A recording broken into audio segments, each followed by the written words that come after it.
Orang tak mau bersedekah tu apa? Lupa sama Allah, sayang dengan harta dia, lupa tu, lupa pemberi siapa, lupa sama Allah, tak sadar siapa yang memberi. Akhirnya mau sedekah pun berat rasanya. Jadi saya ni, maaf, sudah belajar ilmu zikir ni luar biasa. Dia merombak semua ibadah jadi baik. Kalau tak berzikir, aduh, semuanya terpaksa. Salat boleh jadi terpaksa, sedekah pun takut. Biar rajin salat, sedekah pun takut. Macam mana? Berarti ada konselit di hati kita itu, ya. Mudah-mudahan kita jadi orang bersyukur kepada Allah.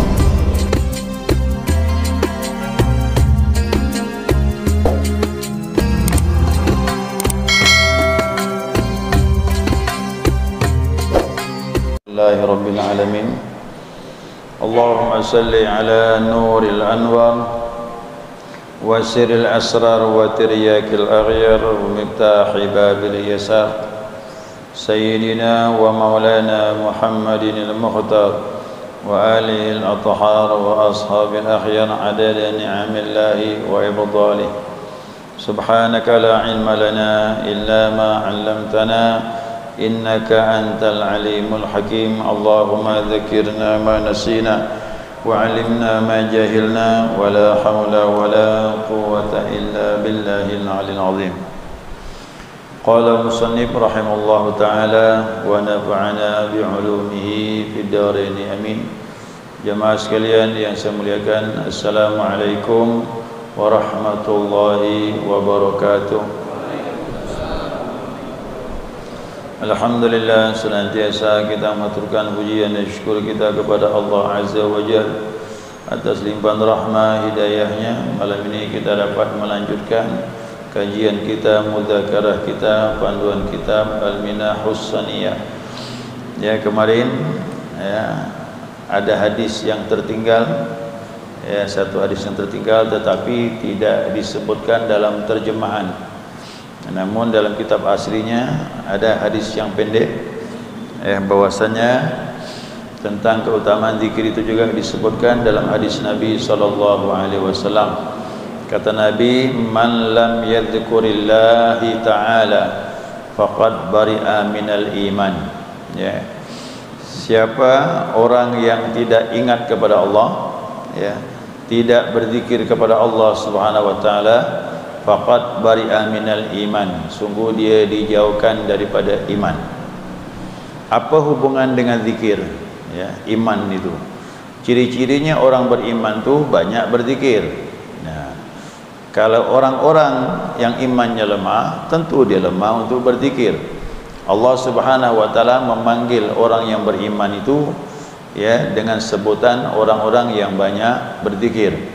Firman Allah surah Al-Ahzab itu, ya ayyuhalladzina amanu dzkurullah dzikran katsira. Hai orang-orang yang beriman, ingatlah kau kepada Allah dengan ingat yang banyak. Nah, maka orang beriman itu dipanggil Allah. Apa sebab? Seperti puasa Ramadan. Ya, mudah-mudahan panjang umur, masuk Ramadan lagi. Kata lama lagi nih, setelah ini masuk Rajab, Syaban. Ya. Dah sampai 3 bulan lagi, hampir 3 bulan lah. Nah, orang beriman juga begitu, dipanggil puasa Ramadan itu. Ya ayyuhalladzina amanu kutiba alaikumusiyam. Hai orang yang beriman, diwajibkan kalian berpuasa. Kenapa Allah panggil iman? Karena orang beriman tak ada keberatan dengan puasa. Cuba kalau lemah iman, beban tu puasa Ramadan, bukannya nyaman tu, ndak makan ndak minum 12 jam. Tapi kalau iman menyambutnya kecil, enteng sudah. Tapi kalau hawa nafsu yang menyambutnya berat. Zikir juga begitu. Zikir ada hubungan dengan iman, karena iman kepada Allah menjadi dia mukmin yang sejati. Ciri-ciri mukmin pasti banyak menyebut Allah. Nah, orang yang alergi menyebut Allah itu tanda imannya bermasalah. Maka Nabi menyatakan, siapa tak berzikir kepada Allah faqad bari'a minal iman, sungguh dia dijauhkan daripada iman. Kalaupun ada imannya sangat-sangat lemah, tapi kalau imannya kuat, pasti dia banyak menyebut Allah. Hukumnya sudah begitu dah. Nah, kita lihat hadis berikutnya. Kata Nabi SAW, Matsalul ladzi yadhkuru rabbahu, perumpamaan orang yang ingat kepada Tuhannya. Ini Nabi beri perumpamaan ni.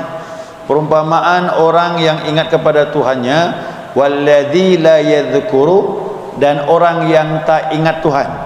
Ni Nabi bilang ni, ini si A orang yang banyak ingat Allah, si B orang yang tidak ingat dengan Allah. Apa beza dia berdua ini? Matsalul hayy wal mayyit, perumpamaannya seperti orang yang hidup dengan orang yang mati. Si A orang yang hidup, si B seperti mayat. Walaupun kita berjalan di muka bumi ni, mohon maaf, kita jalan ke pasar, ke rumah, semuanya, apapun kegiatan kita, tapi seperti mayat. Apa sebab? Hatinya tak ingat kepada Tuhan pencipta alam. Tapi kalau hati kita ingat Allah, walaupun kita mati, sama dengan hidup nanti. Ya, makanya kita punya keyakinan, guru-guru kita ahli zikir, para mursyid itu, dia tak mati dalam kuburannya. Siapa yang bilang mati? Kufur. Allah sendiri yang bilang, orang yang berada jalan aku tidak mati, kata Allah. Bal ahya wa hum yurzaqun, mereka hidup bahkan diberi rezeki oleh Allah. Apa sebab? Dulu di dunia dia banyak berzikir sehingga dekat dengan Allah. Sudah dekat sama Allah, dalam kubur pun dia hidup. Tapi kalau orang tak berzikir kepada Allah, biar hidup di dunia sama dengan mayat. Ya, sama dengan mayat. Nah, tidak ada kebahagiaan yang lebih besar Allah berikan kepada kita ni, terkala kita diberi hidayah untuk berzikir kepada Allah Subhanahu wa taala. Tapi ingat, bukan zikir saja, tak sembahyang pula. Ini salah faham lagi. Ya, salat wajib, puasa Ramadan wajib, bantu dengan zikir supaya sempurna semua ibadah kita. Nah, zikir ini menyempurnakan ibadah, insya-Allah. Orang yang banyak berzikir, ibadahnya akan lebih mapan, lebih indah dan lebih baik. Di hadapan siapa? Bukan di hadapan kita, di hadapan Allah ibadah kita baik. Abdul Qadir Jailani qaddasallahu sirrah menyatakan, ayo nak, dipanggil kita ni gulam, gulam tu anak. Karena kita ni seperti anak bagi dia. Kenapa? Masih anak-anak, belum kenal Tuhan. Ayo nak, mari ikut aku. Aku bawa kau agar kau baik di mata Allah, dalam pandangan Allah, bukan dalam pandangan manusia. Nah, sekarang jamaah silakan pilih, mau baik di mata manusia ke mau baik di mata Allah. Nah, itu tanya jawab sendiri. Oh, kita orang yang cerdik, udah paham ilmu ini, tidak mau biarlah manusia mandang kita jelek, yang penting jangan Allah mandang kita jelek. Kau dapat dua-dua.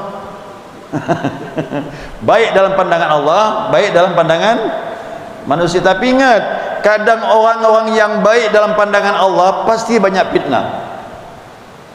Itu dah hukumnya begitu. Tahap awal pasti banyak fitnah, tapi dia lalui semua insya-Allah. Apa sebab? Ada Allah bersama dia. Tengok Nabi, banyak dah dapat fitnah. Oh, cobaan fitnah paling besar itu Nabi kita Muhammad sallallahu alaihi wasallam. Nah, ya. Nah, jadi orang-orang yang benar di hadapan Allah pasti ada cobaannya, tapi bisa dilalui. Nah, jadi kata Abdul Qadir Jailani, ayo ikut aku nak, aku bawa kau baik di pandangan Allah, bukan di pandangan manusia.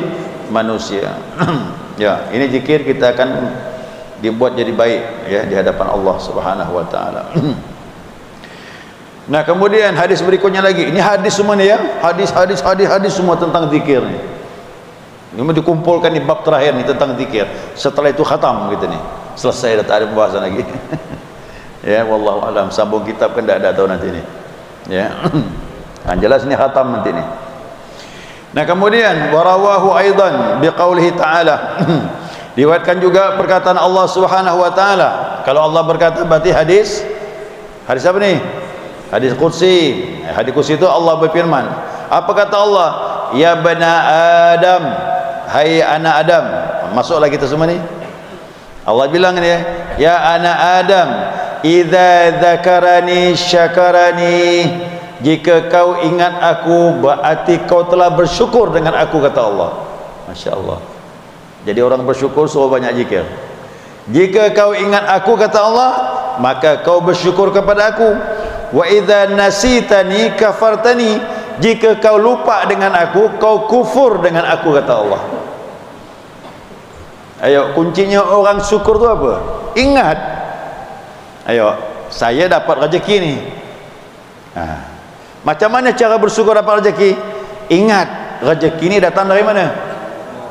Dari Allah.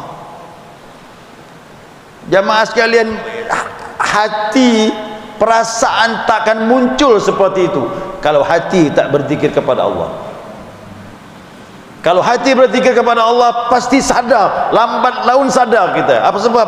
Apa yang ku dapat ni bukan kebetulan, Allah yang kirim. Itu dia, baru dapat syukur nama itu.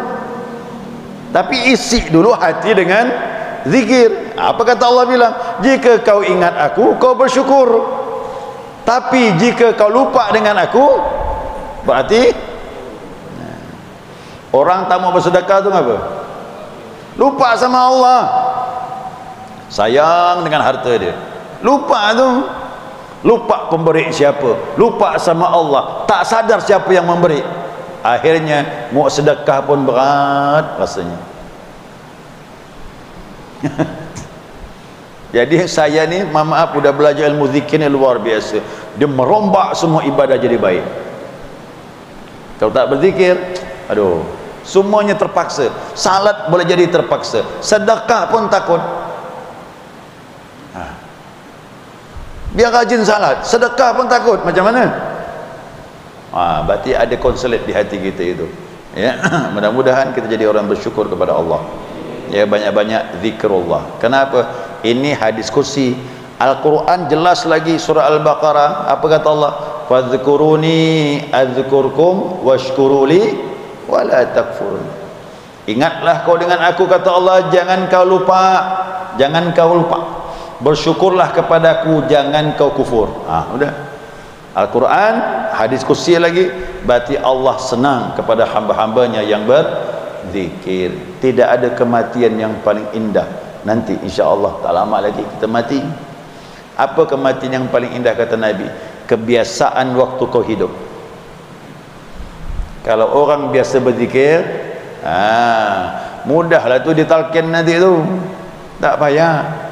Kata Nabi, ahabbul a'mal ilallah, amal yang paling dicintai oleh Allah, antamuta, kau menghadapi kematian, walisanuka ratbun min dzikrillah, kau punya lidah basah berzikir kepada Allah. Itu kematian yang paling indah, tatkala kau bisa menyebut Tuhanmu waktu lepasnya roh dengan jasad. Tapi bisa ke jamaah? Kau tak dibiasakan sekarang? Sulit. Biasakan memang menyebut Allah, nanti meninggal itulah yang keluar. Apalagi zikir-zikir yang diberikan dari guru ke guru sampai kepada Nabi Muhammad sallallahu alaihi wasallam. Ini amalan membawa berkah yang luar biasa. Ya. Wa qalu hadha nisyanu yatluqu ala nisyanil ghaflatil jahli billahi ta'ala.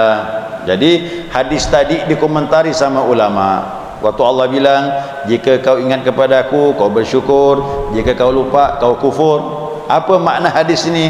Nah, ulama berkata, ini kelupaan secara mutlak adalah kerana dia lupa, jahil terhadap Allah. Susah memang juga ni. Kalau orang tak kenal Allah, tak mungkin dia mau ingat Allah. Ya, kalau orang tak ngerti sama Allah, tak faham Allah, mana dia mau nyebut Allah? Macam kita dengan manusia lah. Siapa orang yang kita kenal, pasti banyak kita sebut. Betul tak? Siapa pun kita ketemu dengan tokoh tertentu, kita kenal dia, kita kagum dia, pasti kita banyak ceritakan dia. Jadi ulama bilang, kerana dia tak kenal Tuhan, maka lidahnya berat menyebut Tuhan. Nak berzikir banyak tak mau. Tapi kalau kita kenal Tuhan, insya-Allah kita pasti banyak menyebut Tuhan. Apalagi yang kedua, wal isyraku bih, banyak syirik kepada Allah. Apa tu syirik, Pak? Bu, terbetik di hati kita ada kekuatan selain Allah yang bisa datangkan manfaat dan mudarat, kita sudah masuk dalam syirik. Ya. Saya ajak jamaah untuk berzikir, kenapa?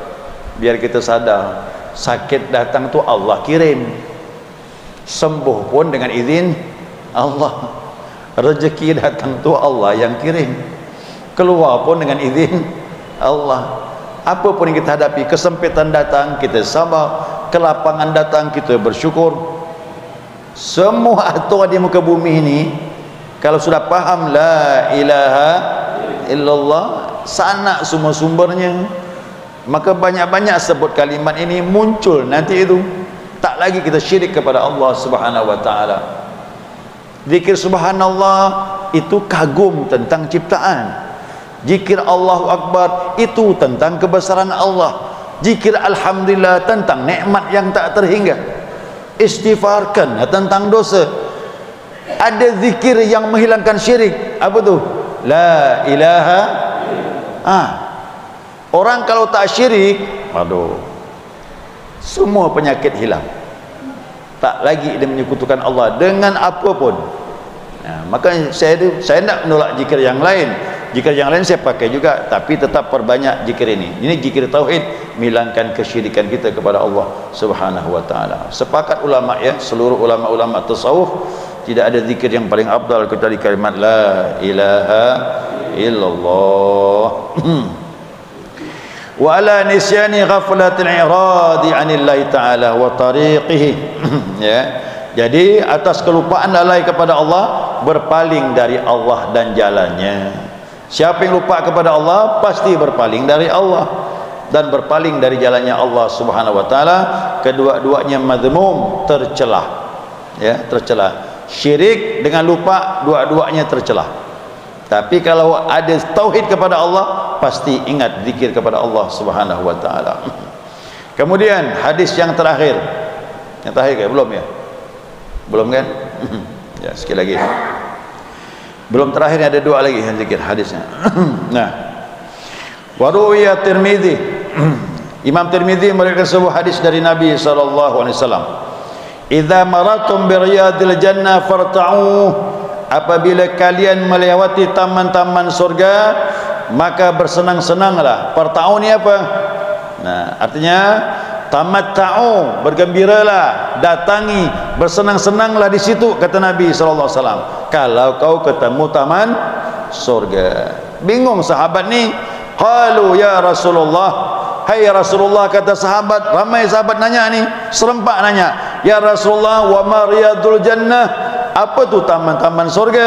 Qala hilakuz zikri, lingkaran-lingkaran orang berzikir kepada Allah Subhanahu wa taala.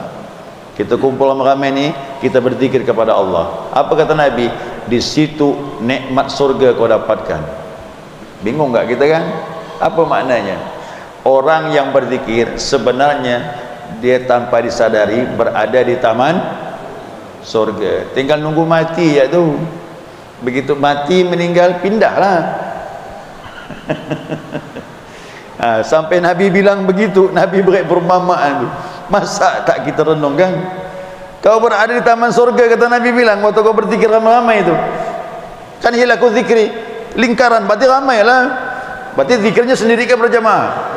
Berjamaah zikirnya, bukan sendiri, bukan masing-masing. Nah, berada di taman surga, tinggal nunggu mati ya, mati tet, pindahlah kita.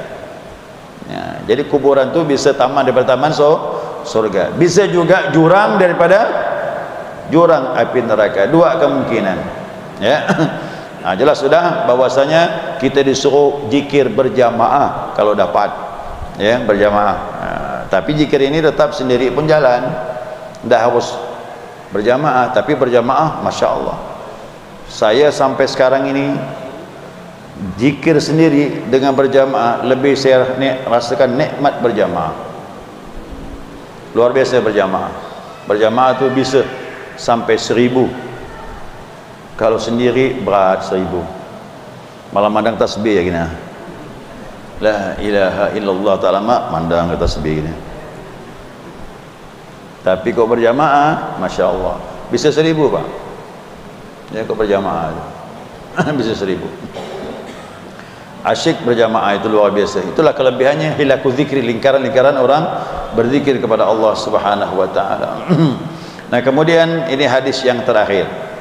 Wa ruya aidan, diriwayatkan juga dari Nabi SAW, kata Nabi, man shalla subha fi jama'atin, siapa yang salat subuh berjamaah. Ingat ni, subuh jangan lagi salat di rumah. Siapa nak dapat fadilah ini, tak ada lagi salat di rumah subuh ni. Subuh turun ke masjid. Ya, turun ke masjid berjamaah kalau ingin dapat fadilah ini. Ini sabda Nabi sallallahu alaihi wasallam.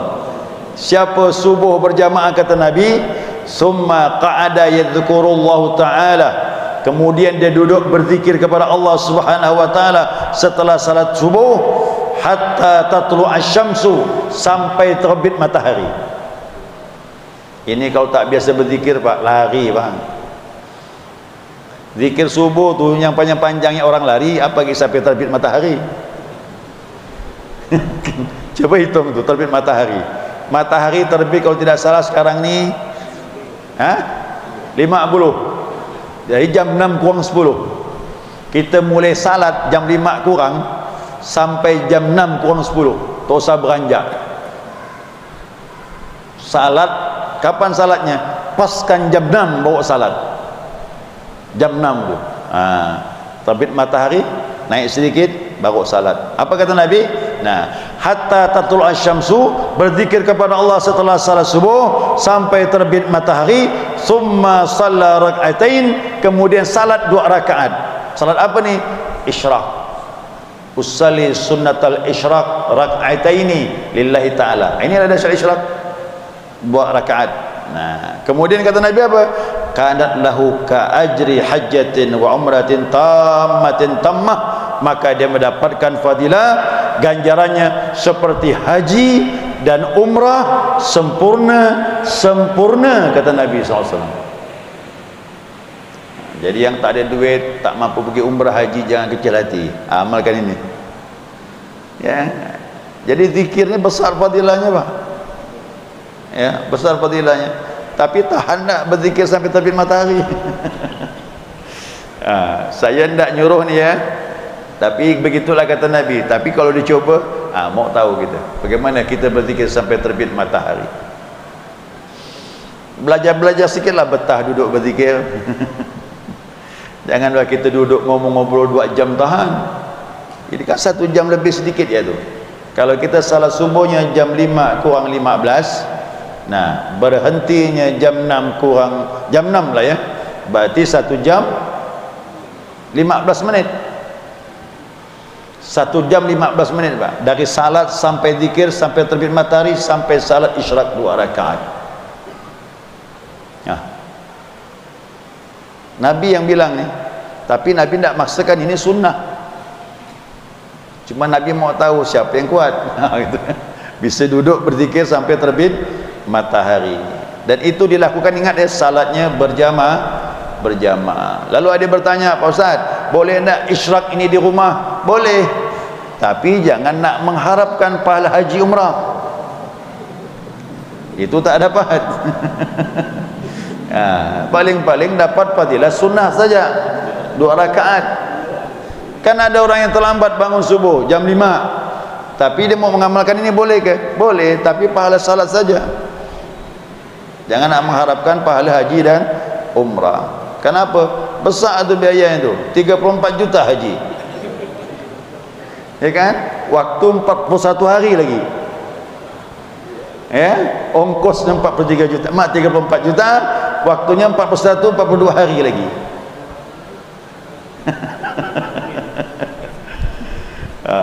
Ya. Ini saya katakan iman ni, kalau iman kita bagus, enteng duduk ni 1 jam lebih sedikit, tak ada masalah. Tapi kalau iman bermasalah, aduh ya, tetap dia lari beranjak dia. Cuma namanya zikir, pakai awal dulu tahap 165 terus rutin, nanti 200 terus bisa meningkat, dan sampailah nanti bisa duduk berzikir sampai terbit matahari ya. Ya, mudah-mudahan Allah beri kita kekuatan ibadah ya. Kita ni tak mampu ibadah kalau tak Allah beri kekuatan. Kita pun tak mampu bangun tahajud kalau Allah tak kuatkan kita. Maka banyak-banyak minta sama Allah. Apa tu? Allahumma a'inni ala dzikrika wa syukrika wa husni ibadatik. Ini doa yang luar biasa ni. Ini Nabi ijazahkan kepada Mu'adz bin Jabal. Hai Mu'adz, aku cinta dengan kau, kata Nabi. Masya Allah. Belum ngasih amalan tu, omongan Nabi, aku sayang dengan engkau ya hai Mu'adz. Jangan kau lupakan setelah salatmu doa, Allahumma a'inni ala dzikrika wa syukrika wa husni ibadatik. Ini doa untuk memperbaiki amal. Apa kira-kira artinya ni? Ya Allah, tolonglah aku, a'inni, tolonglah aku untuk berzikir kepada engkau. Minta tolong sama Allah. Yang kira berat, mudah-mudahan dimudahkan Allah, diringankan. Apalagi wa syukrika, agar aku bisa bersyukur, karena zikir pasti syukur. Tolong aku ya Allah bisa bersyukur kepada engkau. Tadi kita bahas tu. Udah zikir, syukur. Yang ketiga, wa husni ibadatik, memperbaiki ibadah jadi baik kalau ada zikir. Itu. Apapun ibadah kita jadi insya-Allah jadi baik karena zikir kepada Allah Subhanahu wa taala. Nah, mudah-mudahan doa ini jangan putus jamaah. Saya amalkan dari saya bujang dulu. Doa ini tak saya putuskan sampai sekarang. Ya, karena dapat ijazah dari guru. Guru dapat ijazah dari gurunya sampai kepada Nabi sallallahu alaihi wasallam. Ya, sampai kepada Mu'adz bin Jabal. Ya, kena ijazah doa ni. Ya, berkah mendapatkan dari guru, dan maknanya pun luar biasa, singkat tapi padat. Baik jamaah, masih ada waktu sekitar 7 menit atau 8 menit. Ya, silakan, mungkin ada pertanyaan.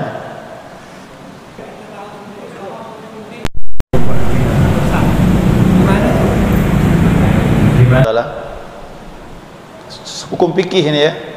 Hukum fikih boleh. Kalau ada produk barang kemudian dapat undian umroh, atau kita nabung duit di bank kemudian diundi nama kita dapat pergi umroh, selama tidak mengganggu modal kita, duit kita simpan, itu tidak masalah sebagai hadiah. Tapi keberangkatan umroh itu diambil dari uang kita, diundi, judi nama itu. Situ perbedaan judi dengan bukan judi. Ya, kalau seandainya kita nabung duit atau produk barang tertentu, kemudian kan banyak untung tuh produk barang itu. Kemudian diundilah salah satu tuh, diberilah hadiah umroh dan sebagainya, atau termasuklah di bank itu tidak termasuk judi, itu hadiah. Kenapa? Tidak mengganggu modal kita, tidak mengganggu keuangan kita. Dikarenakan perusahaan banyak untung, kelebihannya diberikan hadiah satu orang untuk umrah, itu hadiah betul. Jadi segi fikih tak masalah.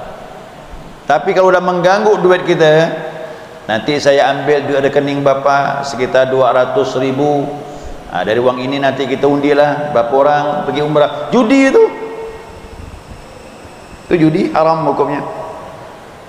Itu dia. Ini masalah fikih ya, masalah fikih begitu. Deposito nyimpan tak masalah, bunganya yang haram. Yalah, nyimpan tak masalah. Kita kan, saya pun nyimpan duit di bank, takkan pula nyimpan di bawah tempat tidur.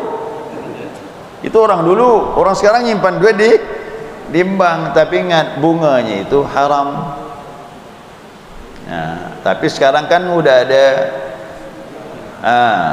bank syariah kan banyak. Udahlah, pilihlah bank syariah. Pak Ustaz, itu tidak murni masih, tidak masalah. Tingkat mudaratnya udah semakin ringan daripada bank konvensional. Kan ada pilih-pilihannya. Tapi ingat, bank tidak haram, cuman di situ ada sistemnya yang haram. Tetapi apalagi ada fatwa dari seorang ulama, mengambil fatwa dari Mesir, dievaluasi kembali tentang bank ni. Ternyata ada juga ulama yang mengatakan dah haram. Ya, itulah namanya khilaf. Dari dulu sampai sekarang masalah bank ni tidak ada kesepakatan ulama. Cuman ulama bilang haram, mengambil lebih hati-hati.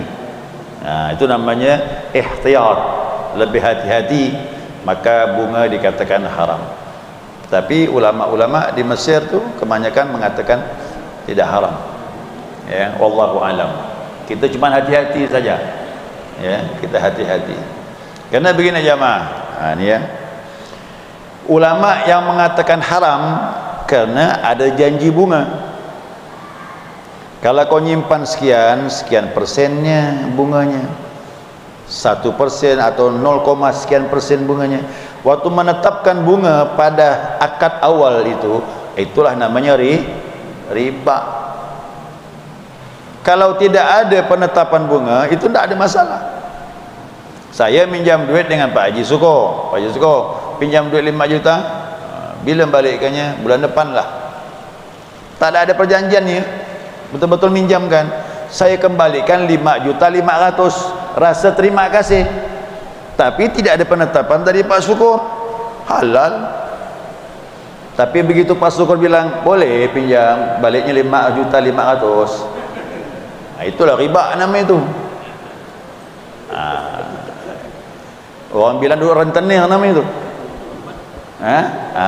Jadi di bank tu begitu, walaupun dia kecil, kata ulama yang katakan haram nih, ya, ngambil pendapat, karena ada perjanjian di muka, itulah namanya riba. Ada penetapan di awal apa namanya, kesepakatan. Lalu ulama yang mengatakan tak riba bagaimana? Jadi ditanya sama nasabah ni, nasabah tu ditanya, anda nyimpan uang di bank tu, pertanyaannya dua, anda meminjamkan duit di bank untuk usaha bank atau menyimpan uang di bank? Ayo jawab mana? Nyimpan semua kan? Kalau kita meminjamkan duit kepada bank untuk usaha bank, diputarkannya, dan keuntungan kita ditentukan bunganya, itulah namanya riba. Tapi kalau nasabah hanya menyimpan duit, itu namanya wadiah. Niatnya cuma menyimpan duit, itu dikatakan tak haram. Kalau wadiah itu titipan, barang titipan, dan kita uang itu diberi sebagai uang jasa. Begitu saja perbedaannya. Terserahlah jamaah niatnya apa, menyimpan duit di bank, minjamkan bank. Ya, cuman kita hati-hati, lebih hati-hati, lebih selamat, hindari. Gitu aja. Saya pun nyimpan duit di bank, ya, cuman ya bunga-bunga tadi macam mana tu? Saya diambil Pak Ustaz? Jangan, ambil lah, jangan dimakan, alokasikan untuk kegiatan di luar ni, jalan, buat barau, buat WC umum, silakan, itu tidak masalah. Ya, tanah gang sebelah umpamanya, agak betulkan jalan, apa yang kurang, ambil bunga di bank, kasihkan dia. Jangan untuk makan, untuk makan jadi darah daging. Begitu dia, ya. Itu ya perbedaan itu, ya, perbedaan itu. Ulama dari dulu sampai sekarang tidak ada kesepakatan tentang masalah bunga bank. Ada yang mengatakan halal, ada yang mengatakan haram. Cuma kita lebih hati-hati saja, maka kita hindari. Ya, wallahu alam. Demikian, wassalamualaikum warahmatullahi wabarakatuh.